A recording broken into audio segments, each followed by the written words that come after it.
Fearless Disease. What this all means for stocks, let's bring in Jeremy Siegel, Wisdom Tree Chief Economist and Wharton School Professor of Finance. Jeremy, great to see you. Happy holidays. Thank you. Labor market still doesn't give you too many things to worry about in claims, although yesterday people were looking at conference board job differential and what that might mean for, I don't know, the prospect of a jobless expansion, let's say.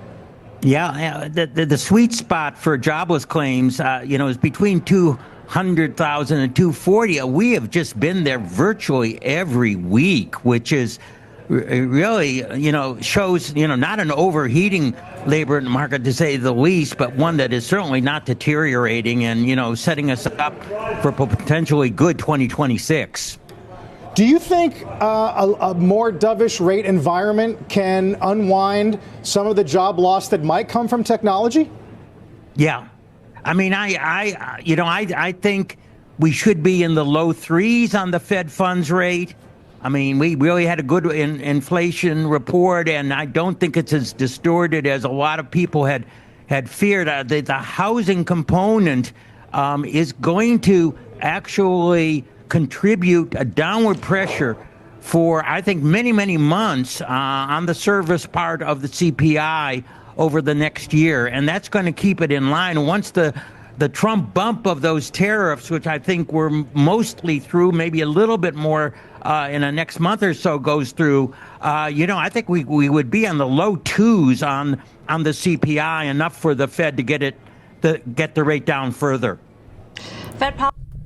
FearlessDisease fans, today we expose the truth they hate to hear. Like right now, if you are ready, speaking a lot of facts right now, especially when it comes to AI.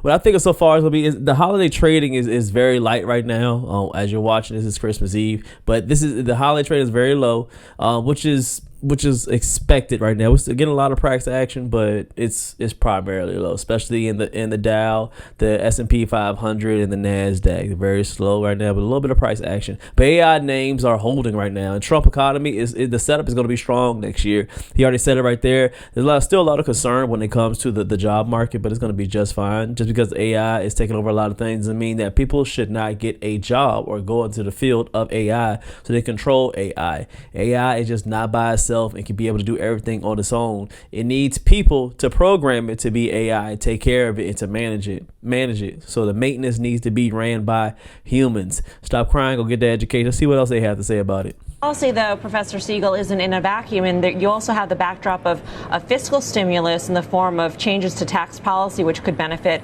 individuals in the form of bigger refunds, lower tax rates, as well as corporations. So how do you balance the two in terms of, on the one side, you have things that could actually spur growth, spur some inflation, and on the other side, you've got also the Fed that could lower rates? Yeah, and as Carl mentioned at the top, we still have two little bumps we have to go through before those tailwinds you just mentioned take place. I mean, we do have a Supreme Court ruling likely in a few weeks about the legality of the tariff. Now, my recommendation is basically what the Supreme Court should do is say to Trump, hey, you need approval of Congress. We're going to give you 6 months to get it, rather than just saying it's illegal, give refunds. I think that would be real disruptive. So we're going to have to see how that proceeds. And then, hey, let's not forget, there may be another government shutdown on January 30th, something nobody wants, but and few are talking about now. If we get through those two bumps, those tailwinds that you talked about are certainly, operative over the next year. Yeah, it's really, I think the picture right now of push and pull for Q1, Before he gets in, of course, Q1, I know he's probably going to say it's going to be a wonderful year. But I think at least by the end of the year, as you see, S&P 500 is still up 0.09%. But I think it's going to continue to get the highs by the end of the year. And the Dow and NASDAQ are going to do the same exact thing. Buying is up. I thought it would be light over the holiday season, but looks like people are rallying up and buying and keeping the market flowing with a lot of money. Thanks, Trump.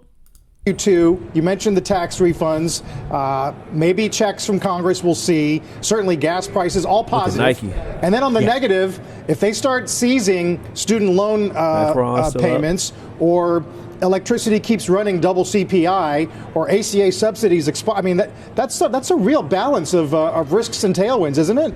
Yeah, it is. I mean, the ACA, the subsidies are going to be the big battle. I mean, the Dems have certainly put their hat on that as being the somewhat of what they're going to campaign on for the midterm election. So, I think we have to look at what's going to happen in 4 weeks there, and what the Republicans are going to do. That is, healthcare costs, electricity costs are the drags.